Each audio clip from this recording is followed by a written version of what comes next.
Cinema and Daniel Babu, are you going to watch a movie? Alright, okay. सम्पूर्ण दिदी बहिनी दाजुभाइ इष्टमित्रलाई म हार्दिक स्वागत गर्दछु। यहाँ उपस्थित हुनुभएका यो 2067 सालको उपलक्ष्यमा यो नयाँ सालको सेलिब्रेसन मनाउनको लागि उपस्थित हुनुभएका सम्पूर्ण इष्टमित्र जस्तो हाम्रो सोमलाई नेपाललाई सेउडी तुस्का दाजुभाइहरू अनि स्वामी नेपाल सेउराका सम्पूर्ण इष्टमित्र दाजुभाइहरू अनि एनआरएनका सबै इष्टमित्र दाजुभाइहरू कार्यकर्ताहरू हाम्रा कलाकार दिदीबहिनी दाजुभाइहरू सम्पूर्णमा म यो 2067 सालको हार्दिक मङ्गलमय शुभकामना प्रकट गर्न चाहन्छु। Kiitoksia. Erittäin mukavaa, että joku kertoo, että täällä saa pitää puheen suomeksi, koska useimmiten mä olen puhunut jollain muulla kielellä kuin suomen kielellä, mutta pyynnöstä voi kertoa että työskentelin Nepalissa parikymmentä vuotta sitten. Eräs suurimpia ihmeen aiheita oli nepalilainen kalenteri. No ensinnäkin se oli 56 vuotta, 8 kuukautta ja 15 päivää edellä meidän omaa kalenteriamme. Mutta sen tärkein ominaisuus meille valtion toimistoaikaa eläville ihmisille oli se, että siellä oli juhlapäiviä hyvin paljon.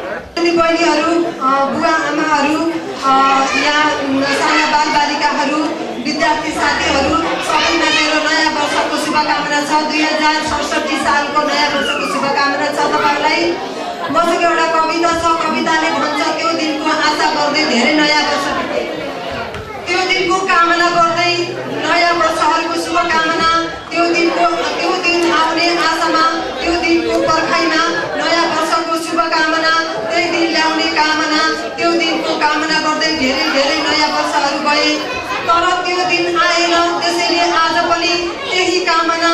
सडक त्यही हो म भन्थे बालक मात्र भेटिन्छन्, बस्ती उही हो आमाहरू उदास देखिन्छन्, गोरेटो बाटो त्यही हो बल्ल तल्ल पाइला अडिन्छ, झुपडी उही हो टाउकोसम्म उठिन्छ, उकेको बस्तीमा आशा र विश्वासका साथ पर्खिरहेका छन्। कोही युवकहरू त्यो दिन ल्याउन धेरै लडे, लड्दै मात्रै भुइँदै ढले, कोही वृद्धहरू कसरत गर्दा त्यो दिन भेट्नै नपाए संसारै छोडे, कोही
Thank you.